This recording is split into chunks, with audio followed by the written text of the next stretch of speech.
Okay, so hello and welcome to our motivation meetup for October 28th, but it is the 29th for Anne-Marie because she is in Eastern Australia.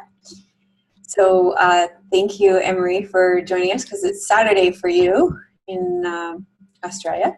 So we're just going to go around and I'm going to get everybody to introduce themselves, where they're calling from, where they're connecting from, and what time it is for you, because we have people connecting from all over the world right now.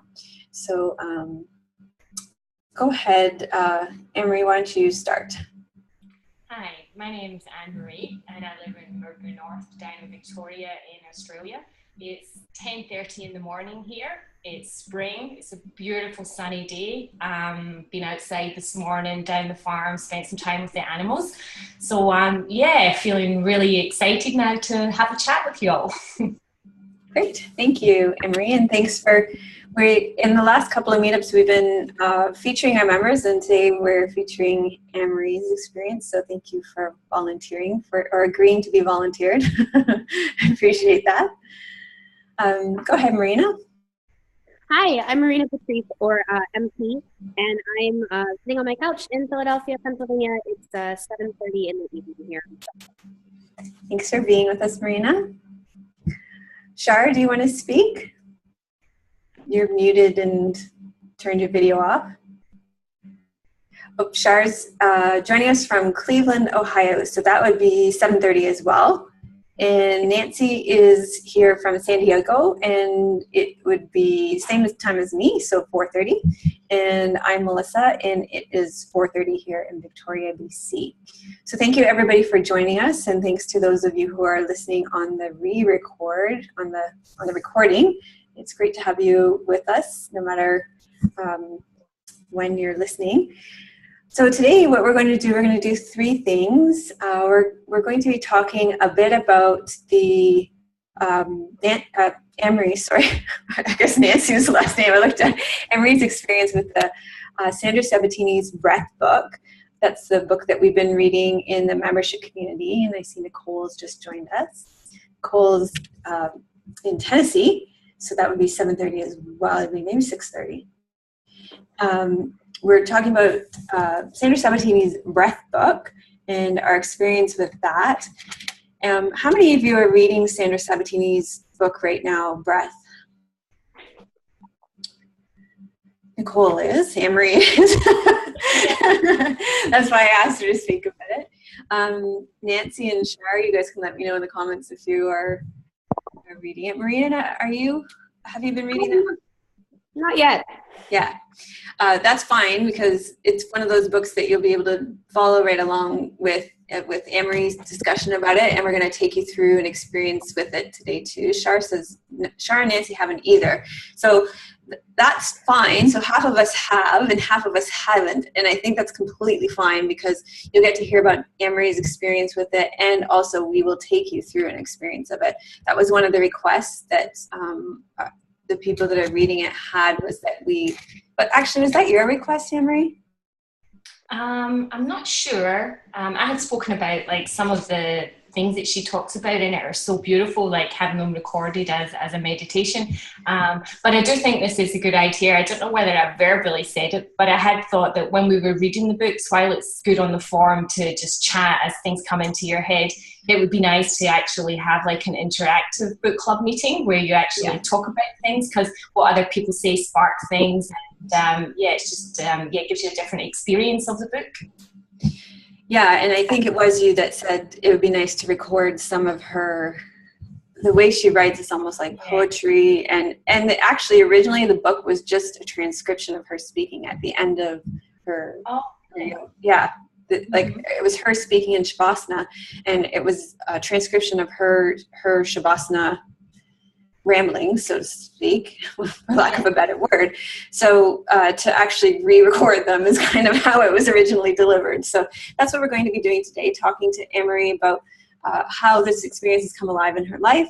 And then I will lead you through a bit of a reading of her book. I will admit that I changed a little bit some of the wording, and maybe I'll talk about my reasons for doing some of that, and then we'll talk about your experience of being led through a reading of some of the book. So, any questions about that before we start today? Could I maybe just say something when you were saying about like the choice of words? Yeah. Quite a lot in yoga and a lot of alternative things, people use the word allow, allow your body to do this, to do that. And a few weeks ago, I had an experience where I found a lot of resistance around the word allow. So I changed it for invite. And when I changed it, the resistance has went. And now I can introduce the word allow. Wow. So I think that often the words are really important in how they resonate with us at a certain time. Yeah. Absolutely. Yeah. That's funny because I use that word allow a lot. I'm fine with it now, but I didn't realize until I sort of was using the breath and connecting that there was a resistance, and then I got to the bottom of why, and now I've reintroduced it. Yeah. But I find that if I use the word invite, then the body softened and relaxed. Yeah. But with allow, it was like, oh, it was being told what to do, so it went into like, oh, commando, I'm not going to do this. Yeah, and I find that a lot of her language, because a big part of her book is about unraveling and undoing, and yet in reading her book, I find her language is quite prescriptive. And so I find that a kind of interesting dichotomy. So I found myself pulling out parts that were more prescriptive, because it is supposed to be so much about undoing and also changing some of the words. So I found that to be an interesting choice that I made. However, let's get right into your experience, because you've been writing quite a bit about your experience with the book on the forum, Anne-Marie. So first of all, I'd like to know about how your experience with the book has opened up things for you on your yoga mat, in your yoga practice. Okay. I think for me, even although we've been told that breath is such an important tool, I probably minimalized breath. Like for me, it was like, oh, you get on your yoga mat, you got to move around, you've got to get into these postures. And breath was just something that kind of happened as part of it and came along for the ride. But just to sit and breathe, that was doing nothing. That was boring, and it had to be all go, go, go. So through this book, it just came along like at the right time when I needed it. And it's made me realize that actually how important the breath is, and that actually the breath is the gateway to everything. And without the breath, with our busy lives, we're often stuck in our stress, fight or flight mode, whereas the breath helps us connect to like a relaxation parasympathetic mode.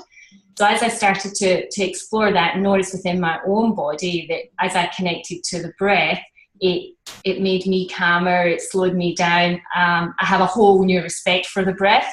I wake up in the morning now, and before I get out of bed, the first thing I do is put my hand on my belly and connect with my breath, and let my breath know that I'm in awe of it, and I'm so grateful that it's there and it's doing what it's doing. So now when I'm on the yoga mat, I probably spending more time in meditation the last few weeks.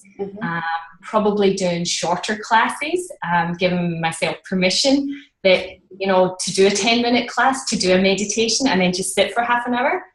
So I'm still putting my hour there for yoga, but I don't have to fill it with moving around on the mat.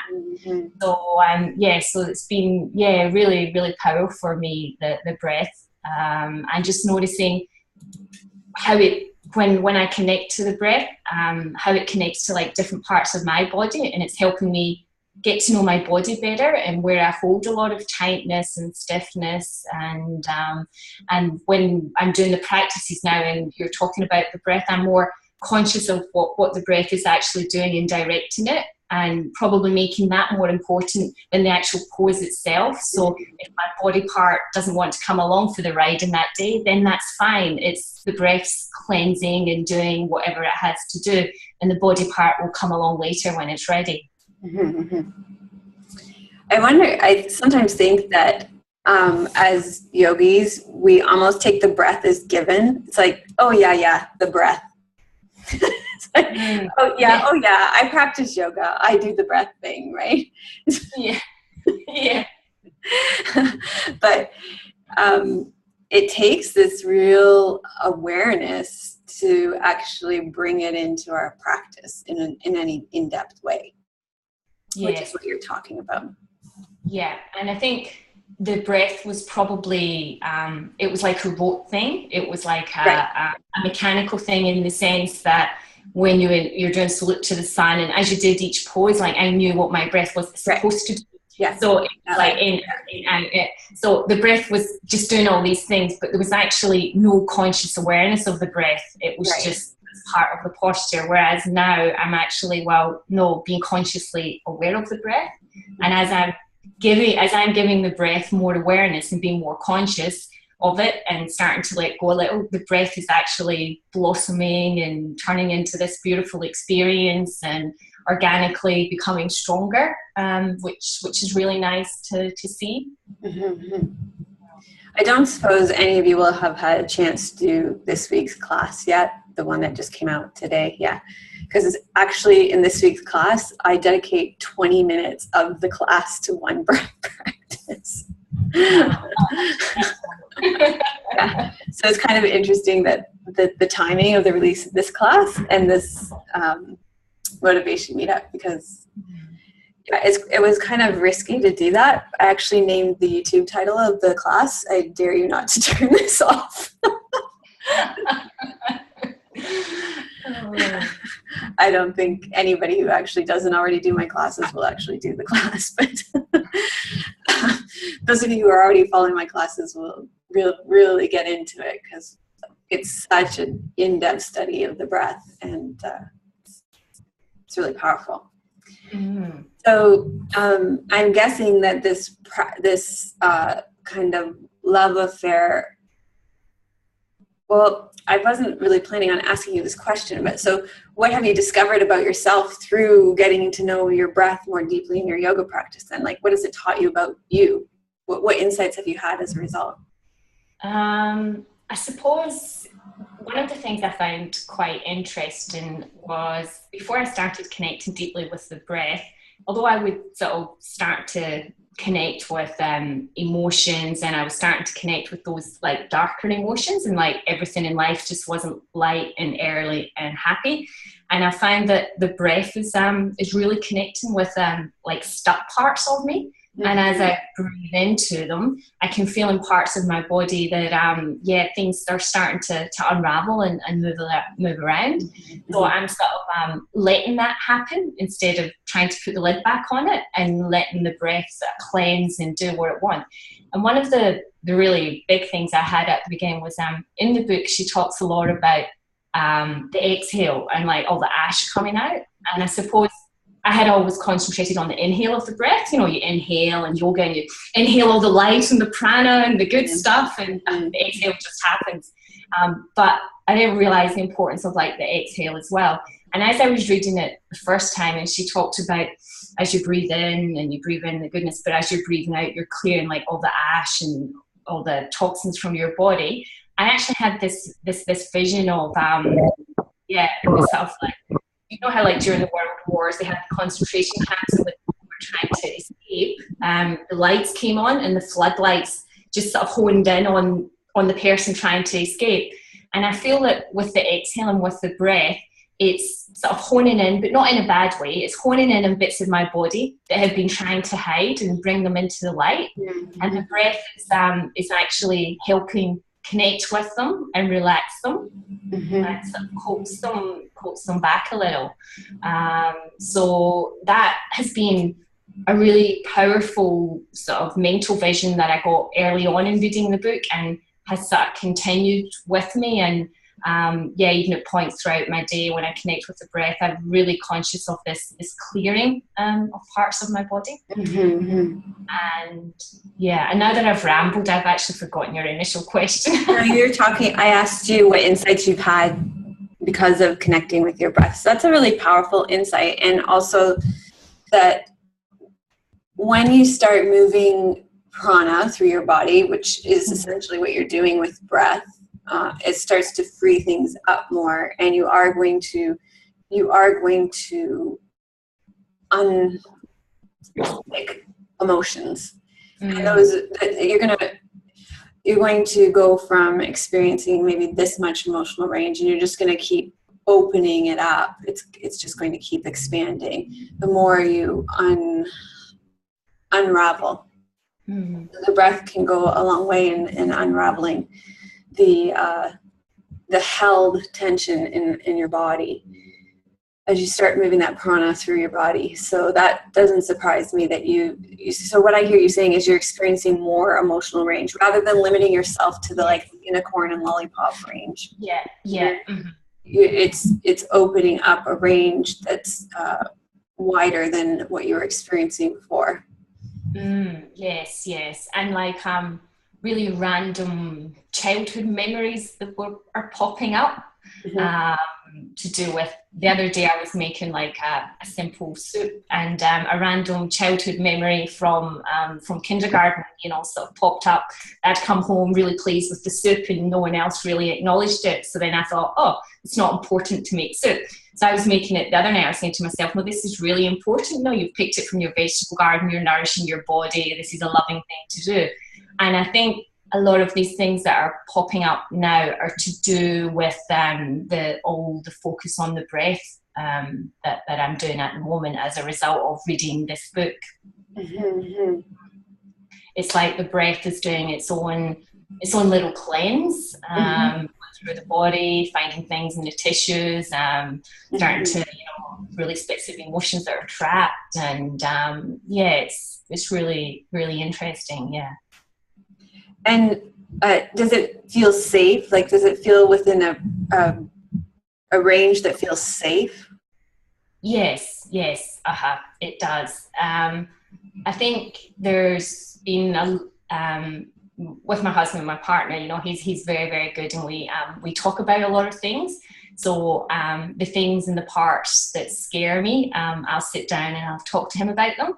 So he'll maybe hold me or whatever. So I think it is important that when you are exploring a lot of this stuff that you do have someone there when it does get a little scary, because we can do so much on our own, but there's little bits of it, and not doing too much too quickly. There's certain things that will arise and I'm like, no, I'm just not ready for that yet. So I'll just back off a little. And I think that, and not get too hung up on the breath either. Some mornings I'll wake up and I won't want to do the practice.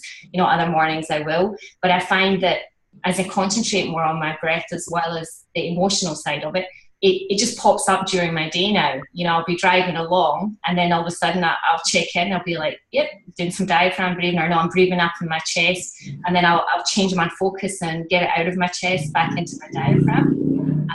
I'll maybe be walking down the farm and then I'll be like, and I found that I was breathing, I could do diaphragm breathing lying on the yoga mat, but then when I went to move and walk, I'd jump back up into my chest. So I sort of took myself back to standing, and every time I took a step, I was like, breathe from your diaphragm, breathe from your diaphragm. And I found that as I've been starting to do that, I actually have more energy, can walk longer and further.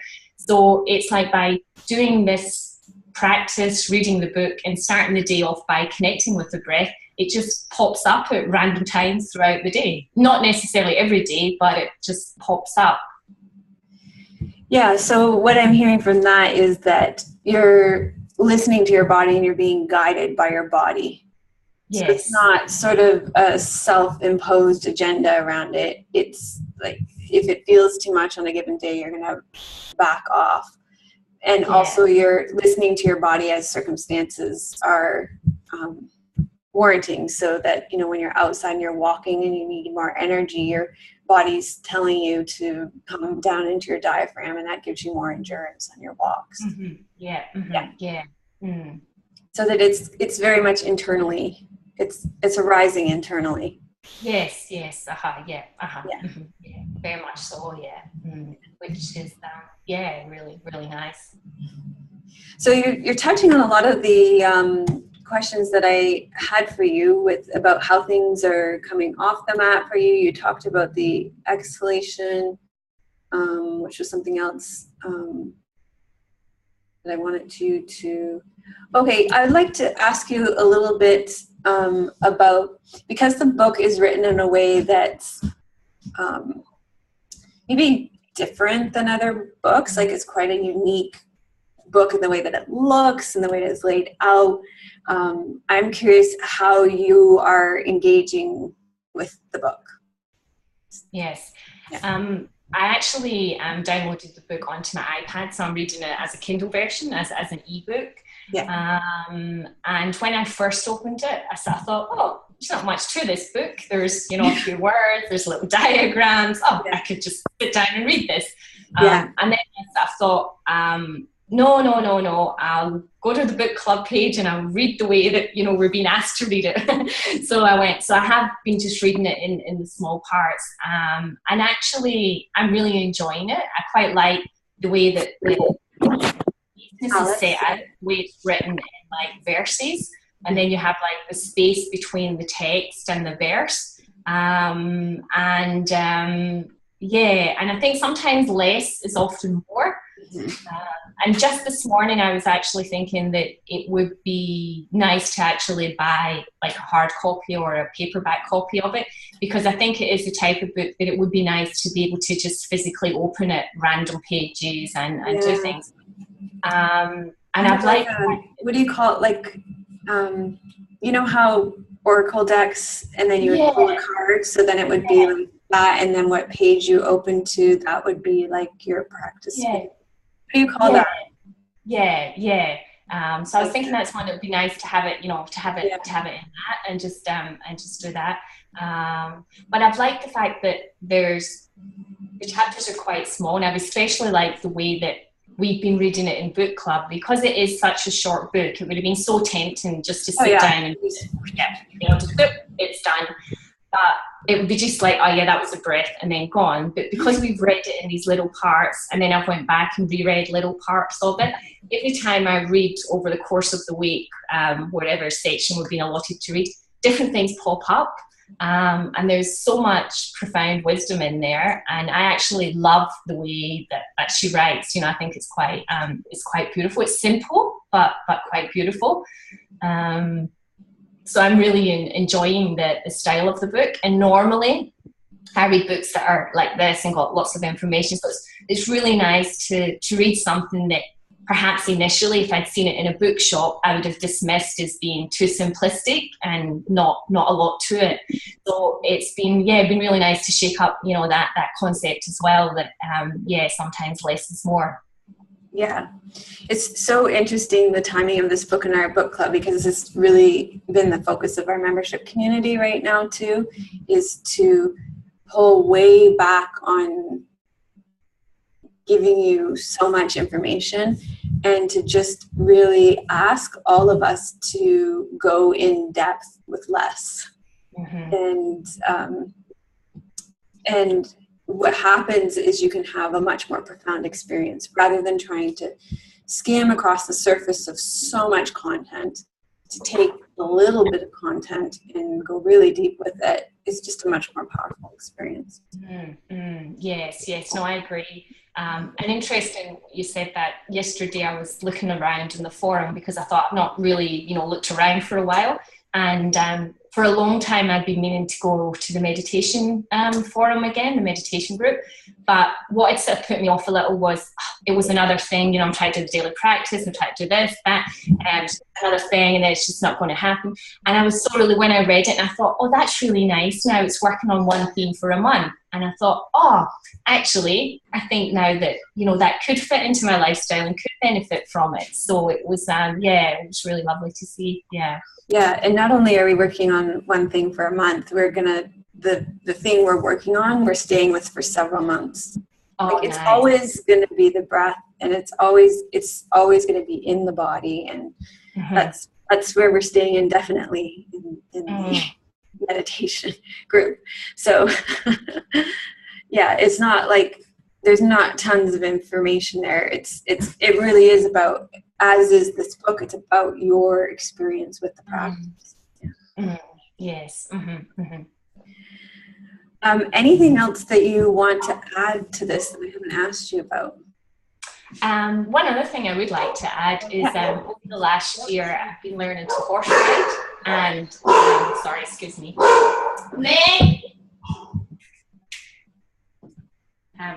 I've been learning to horse ride, and I found that around Harry, while I'm wanting to learn to horse ride, and I love him when he's a fabulous horse, sometimes when I'm around him, he's a little, nervous or anxious because I'm maybe not showing the trust, or I'm not quite as calm as I should be.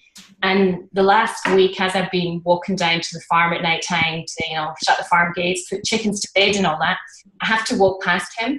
So I've been putting my hand on my belly and doing diaphragm breathing. And the minute I've dropped down into that beautiful, soft space of breathing, he's just come and walked down the fence with me and just hung out with me. So that's really, really beautiful. So I'm really mindful when I'm around him now to do the soft belly breathing, which is also helping me to be soft throughout my whole body, because I was so tight in the arms and the hands. My trunk wasn't subtle enough. I wasn't moving from the spine. I didn't have enough length in my body. So a lot of these things that we're doing with the breath and I'm learning on the yoga mat, I'm transferring now onto the horse, and I'm starting to notice, parts of my body softening up. And that's a really beautiful experience, because when I sit on them now, I can start to feel my body softening and moving instead of the head wants to go and nothing else wants to go. So so that's been lovely, especially because as a living animal, he's such a mirror, so he just mirrors back straight away whatever state I'm in, whether I'm happy, excited, low, high. So that was really nice. So I thought, I really liked that the other day. And that just, reinforced how powerful dropping down into that diaphragm breathing is. Drops the heart rate, gets us into the relaxation mode. And obviously then, the animals pick up on it and go, hey, this is nice. This is a nice energy to be around. Yeah. Beautiful. Mm-hmm. Thank you. Thank you, Anne-Marie, for speaking about your experience. I appreciate that so much. And this is something that we're going to be doing every month at the Motivation Meetups, featuring the experience of one of our members and how they've been engaged in their practice. And I really love doing that. So I really appreciate you agreeing to speak about your experience with this. I was really inspired by your posts in your response to the book club, and so I really appreciate you saying yes when I asked you to speak about your experience today. Thank you. No, thank you. I was very honored to be asked, very humbled to be asked, and I know that I personally learn so much from listening to other people, and as I said, most days I start my day with Alyssa on the yoga mat, so you've given me so much in my life, so it's been so nice just to return a little piece of that. Yeah, and I felt almost guilty asking you, because it's like this, and then on Monday we're doing your Just Like Me interview too, so you'll be seeing Anne-Marie's interview really soon as well. So.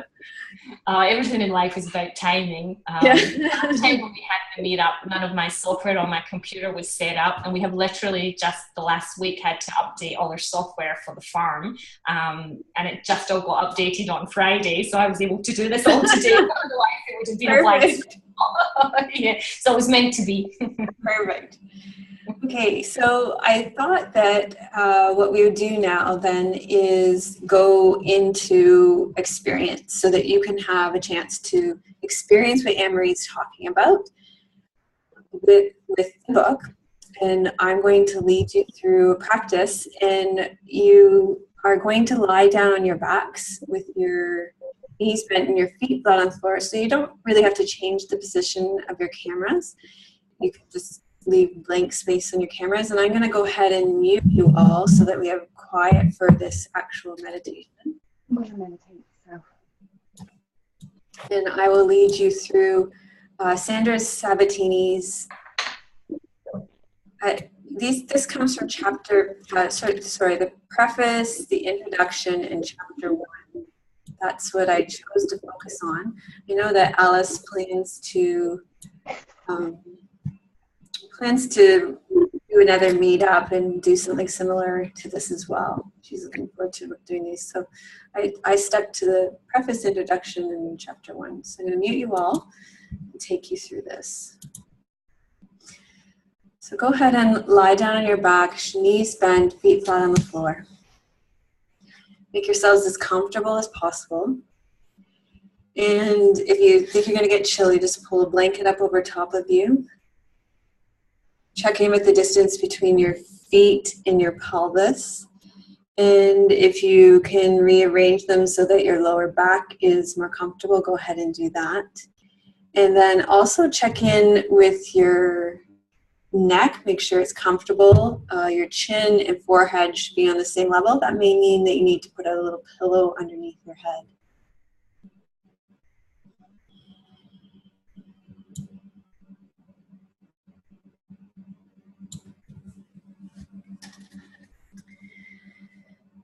It's not about doing. It's about undoing. Letting go. Releasing. Allowing. Opening. Softening. As you breathe and become aware of your breath, all of this will happen naturally in your body.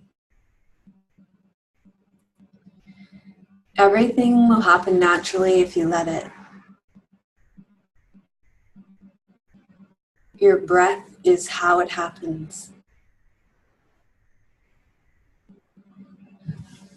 Lying on the floor, you are encouraged to surrender, to say yes to the ground. Say yes to this process. Be open to the quietness, the inner silence, and have a willingness to listen.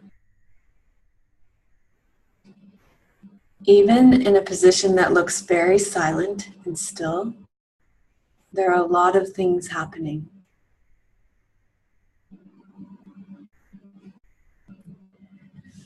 Surrender to gravity. Gravity is your best friend. Always present, always available, always ready to respond. Gravity is holding you, absorbing the tension, sucking the tiredness out of your body.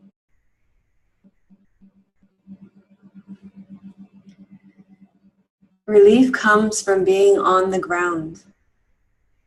The ground takes care of your body, so your attention can be on paying attention to your breath.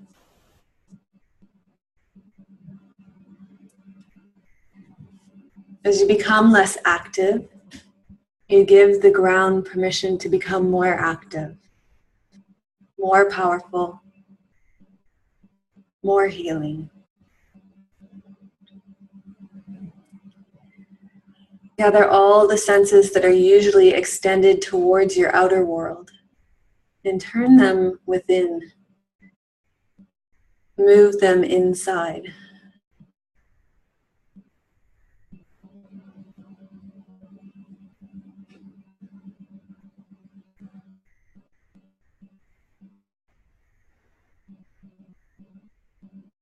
During the day, you use intelligence to catch words, to catch messages, to listen, to filter emotions.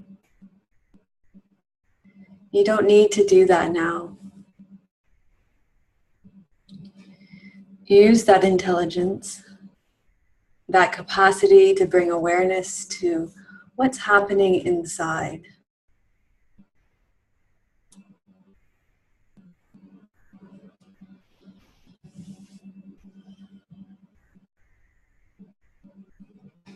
It is very beautiful to follow what the body loves. Your body loves gentleness. We are often rough, especially when it comes to movement. Yet movement that is born from the breath has beauty.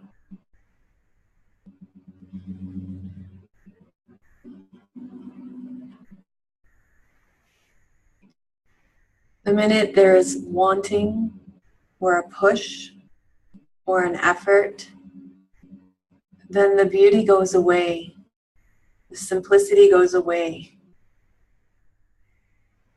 and it becomes something else.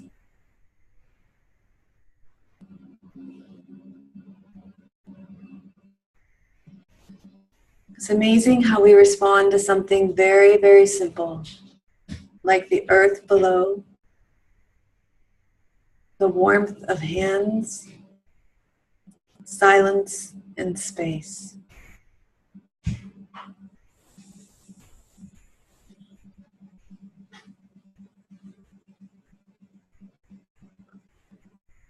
When you are paying attention inside,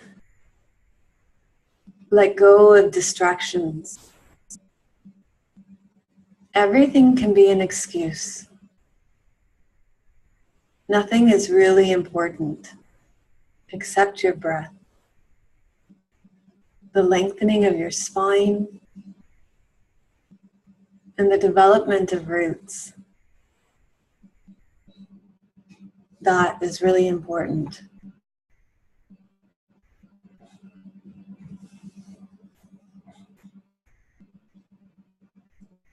In time, you can observe the smallest movement within you. You can see what happens.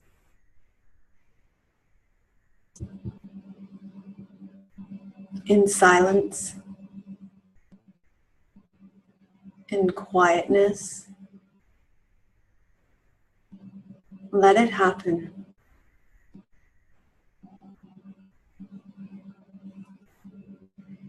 There is infinite time when you observe inside.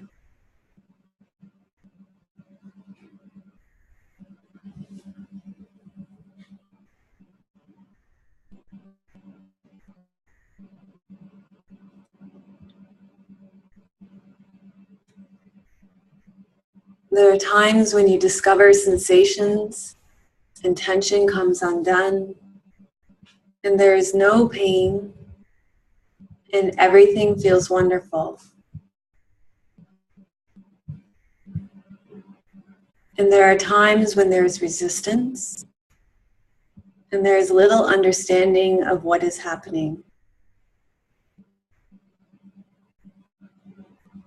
And this is natural.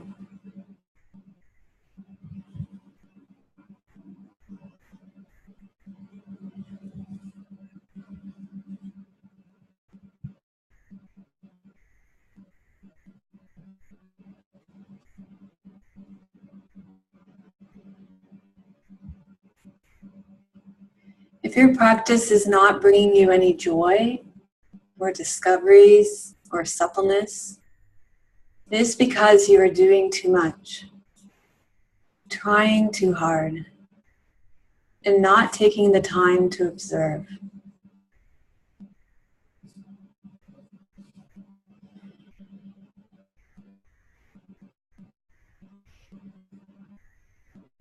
When we practice, we may tell ourselves to do this and do that, and our entire body shrinks from these orders. Instead of waiting until our body blossoms and our breath blossoms, we direct ourselves and do not wait for the beautiful thing to happen naturally.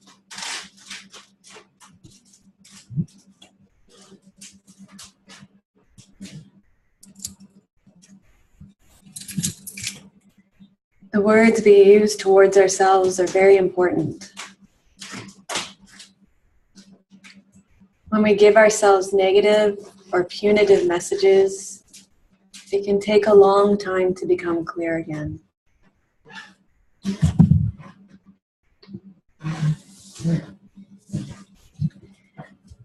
In our practice, it is important how you approach everything. The attitude, the inner silence, the trust that you put in your practice. It's like receiving instructions from within. Let these instructions travel through the whole length of your body.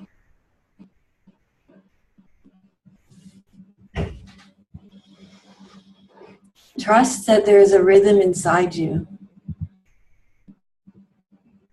Once you discover it, you are completely loyal to it. In that rhythm, you may find many messages of intuition and support. Also, there's a small voice attached. Trust this inner voice. Learn to sharpen it at one point. The small voice becomes a deep voice that is constantly there.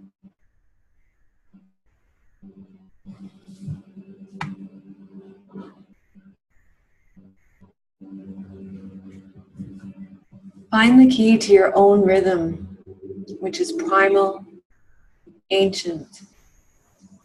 It is there, but it has been suffocated by so much doing and knowing.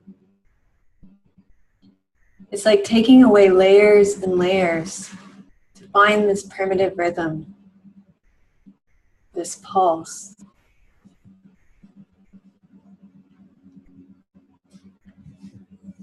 Tune in. There is a rhythm between attention and undoing, attention and letting go. There is a pattern. Everyone has a different rhythm, a different pulse. It's a process. It's an art. Every day when you bring awareness inside of yourself and you release, you surrender your body to gravity, and the capacity to surrender increases by maybe a second or a second and a half.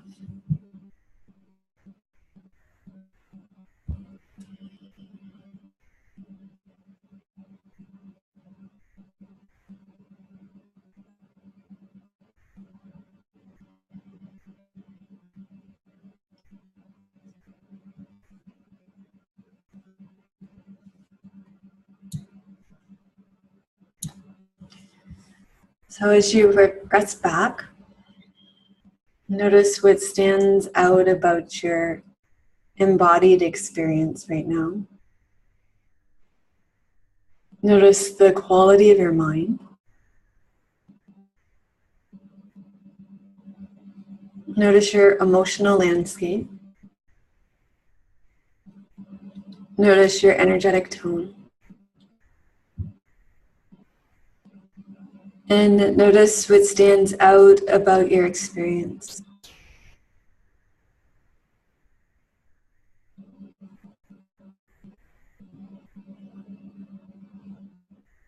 And then when you feel ready, you can make your way back up to sitting.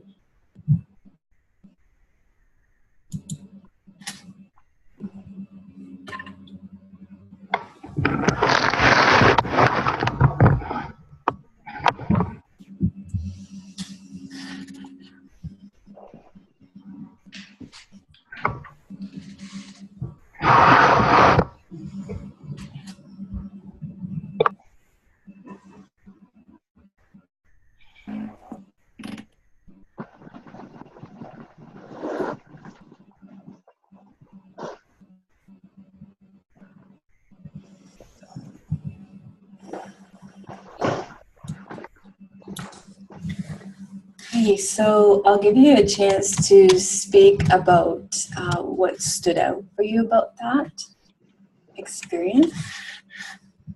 And for those of you who don't have a webcam or audio, you can type that in the chat box.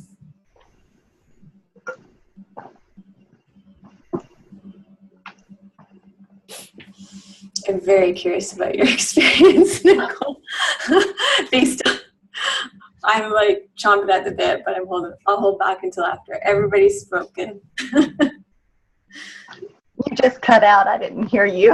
Oh, I said I'm chomping at the bit, but I'll hold back until after everybody's spoken. No.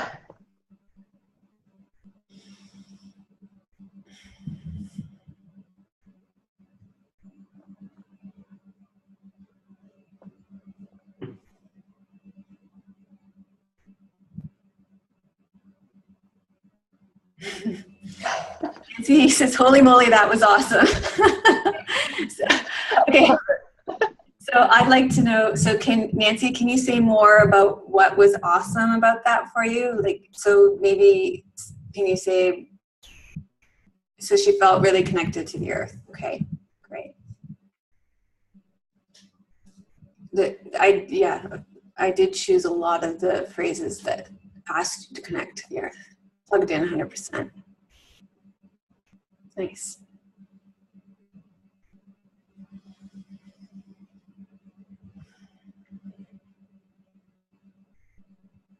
Anybody else like to speak about what stood out for them about that? Shar says she feels very grounded now. She realized how ungrounded she's felt over the last few months. And Delia says the connection was great, very grounded and peaceful.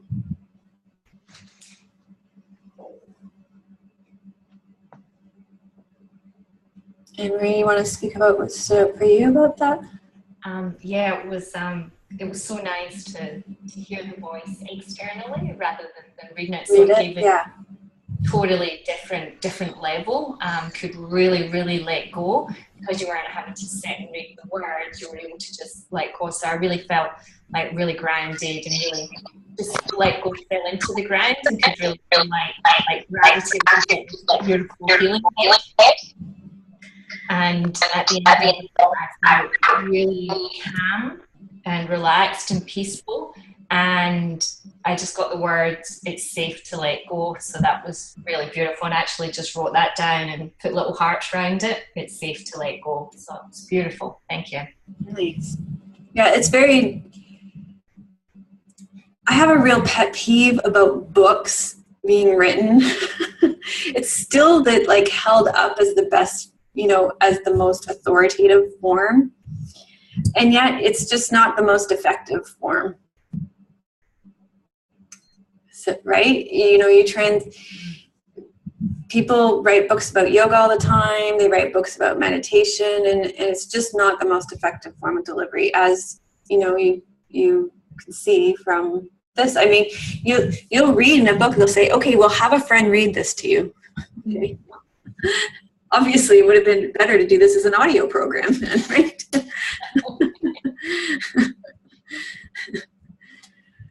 It's much more effective. Yeah, it was lovely, very, very nice. And I think readings is a good starting point. I always think, it gives you just it's like a peek preview. You can look into something, see the bit of interest, but you're only engaging, one sense or whatever. Whereas obviously the more senses you can engage and the more you can let go, the more you can absorb what's coming in rather than concentrating on the task of reading. So yeah, so it was lovely. It's very nice, very soothing, lovely pace, really nice. Thank you. Nicole, do you want to speak about your experience? It was nice to hear it read out loud. Thank you for doing that.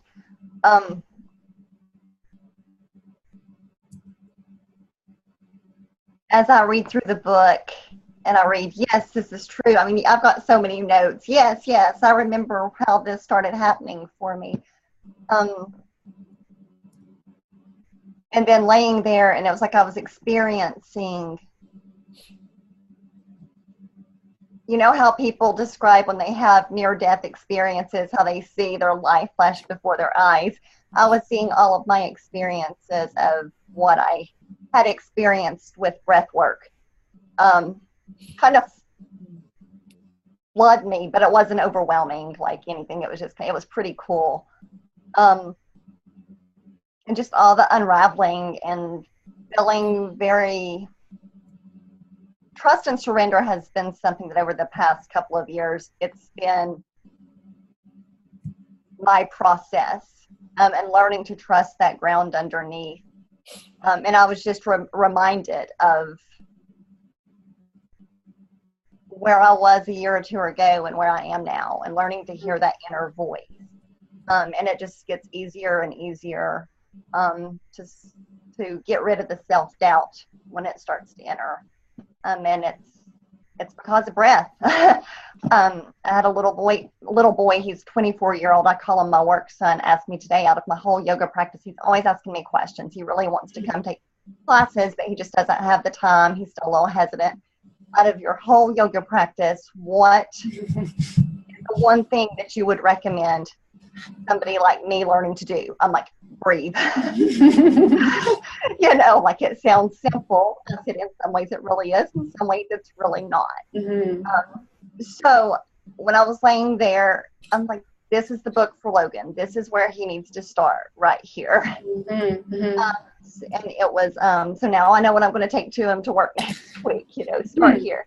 But it was just that, I just think it's beautiful just lying there and hearing your voice and remembering where I've been and where I've come and the support of the community. It's a beautiful feeling. It's just, I've got the warm fuzzies. Nice. Great. Thank you. Thank you. Marina, do you want to, I think maybe you lost connection, but do you want to speak? Yeah, sure. That's okay. So I was with you through the whole meditation, thank you, and then my battery died on my phone. I really liked, this is my first experience of the book, so I haven't read any of it, but hearing you read it, I can see why you would want it to be an audiobook. It was really powerful for me, the grounding aspect of that. Like, that's been coming up for me a lot. I actually just did your grounding practice on Wednesday, and so it was like sort of a timely reminder for me. And I was surprised at how quickly like focusing on the breath allowed me to surrender to just what my body wanted to move through. And then I don't know exactly what the words were, I'm trying to remember, but sort of you were talking about like listening to that inner voice. And I was imagining my intuition sort of moving through my body, like on the breath. And that was a really powerful sort of image for me that I think I'm going to work with in my own practice. So thank you. Thank you. Okay. Wow. I love that you all went so deep with this book, just with those few passages that I chose from the book. I really like the grounding passages, so I really focused on those. What I find really interesting was that for me, she describes what happens a lot, but she really doesn't give any direction on how to get there.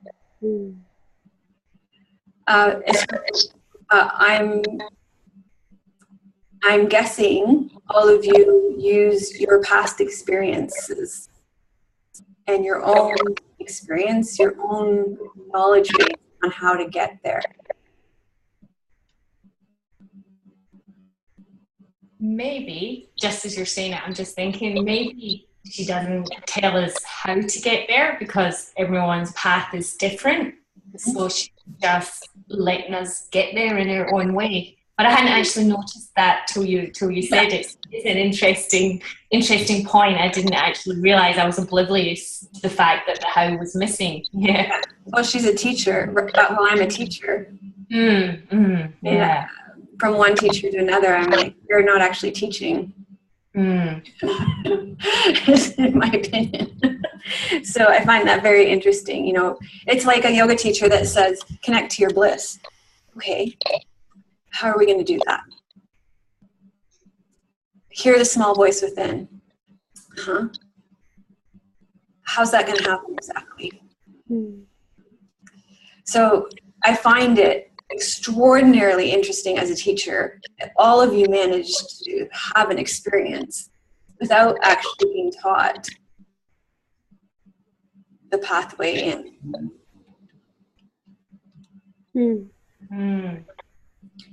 And I think that you've all taken, like Nicole said it, all my past experiences came to me. Marina spoke about doing the grounding class this week. Anne-Marie, you spoke a lot about connecting with diaphragmatic breathing. Maybe that comes later in the book. Maybe more descriptions and stuff come later in the book. But yeah, I think maybe as well. Maybe it's not a book for beginners. You know, probably like as I was saying earlier, when I first came to the yoga mat, you know, I didn't give that much importance to the breath. So probably if this was my first or my second time on the yoga mat and someone gave me that book, yeah, I probably would be like, no, it doesn't really mean anything to me because I can't get to where she's describing because I haven't did any of the steps to get there.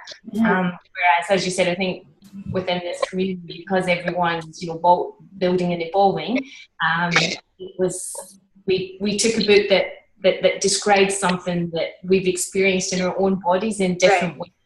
And sometimes it's nice to experience something without thinking or being told about the steps to get there, because you just sort of go there. And sometimes we compare, oh, everyone says you do steps 1, 2, 3 to get there, but I'm doing 1, 5, 7. Yeah. So But yeah, I think it depends. Where you are when you read the book and how much knowledge you have. It's like, you know, if you give someone a Chinese menu and they've never read Chinese, they're not going to be able to order any food. But if they know the alphabet, they'll be able to eat. So.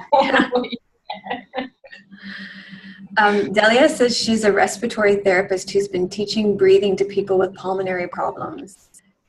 But one does not learn the breathing process until it is experienced in these practices. I'm not quite, I think I need you to say a little bit more about that. One does not experience breathing process until it's experienced in these practices. What do you mean until it's experienced in these practices? I'm just going to type that out. Because I think that's interesting, because I definitely think breath can be taught and does need to be taught. Because we breathe, you know, like Anne-Marie spoke about breathing into the diaphragm and moving that breath from one place to another. I'm kind of waiting for Delia to expand on her answer a little bit. I'm kind of curious what she means by that a little bit more. Yeah. Okay. Any questions, any further comments about this practice? This does not take away at all from what a beautiful book I think this is, and from what a beautiful lineage that I think this is at all. It comes from my experience of where I am right now.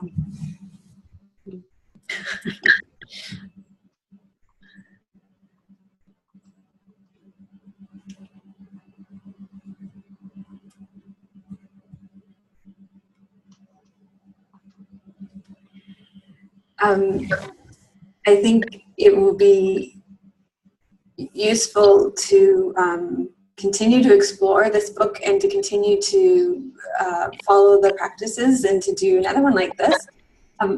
So I'm curious, just Nicole, your thoughts on following this practice versus following the somatic meditation.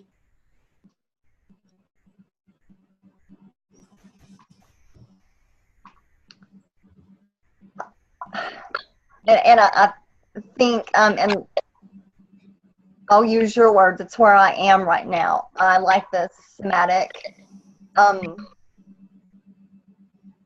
for myself right now for where I am. Yeah. I'm going to keep reading this book. I do love the layout, and I think it's beautiful. And I'll follow the practices, but I'm connecting more. It's resonating with me more than somatic right now. Yeah, I mean, obviously my bias is there. And that's just because so I'm curious, Amory, have you tried any of the somatic meditations? No, I haven't, no. So that's the main difference, and that's where my bias is coming. So Delia's answered now is that the descriptions are so deep in how to go into practice. So I'd be curious for you guys after this to try the 3-part breathing that I've pulled out for you for the somatic meditators, and I'll put on you from today's Yoga with Lily. Also, any of the somatic meditations that actually like literally tell you how to ground, how to come into your body, how to follow your intuition, how to hear that still voice within. So it's not just the what. Like when I read this book now, it's almost like you should be doing this, you should be doing this, you should be doing this, and it's like, oh great, but how? So I'd be curious for you guys who find this approach appealing to come over, try the somatic meditation in the live Monday classes, and tell me how you find the approach compares. So Delia says, breathing's so different when it's taught in a medical center. It's focused on the inhale and the exhale without focusing on different areas to focus breath as a process for relaxation and connecting for different parts of the body to it. Interesting. That's very interesting, Delia. So a yogic approach to breath would be very different, right? Because like Anne-Marie spoke about this today, there's the power of the exhalation, right? I mean, that kind of goes against what Delia is saying, but I don't know, it doesn't, because you said about that image of the ashes clearing out, which is just so powerful, which is actually a how. Mm-hmm. So we're going to hand that one over to Sandra Sabatini. Woohoo! And on that note, I want to thank you all for coming today and your presence here. And I will invite you to join us on Mondays for the live meditation. It's almost at the same time, an hour later. So instead of 4:30 Pacific, it's at 5:30 Pacific. So whatever time you showed up today, 1 hour later on Mondays, we'd love to have you join us for that. Every Monday, we take you through powerful guided practice like this, lying down on your backs. If you found this relaxing, I'm pretty sure Shara's been to one of them, and Nancy. We'd love to have you for that. Thanks for coming today, and we'll see you at our next live event. Thank you. Bye, everybody. Bye. Namaste. Namaste. Bye.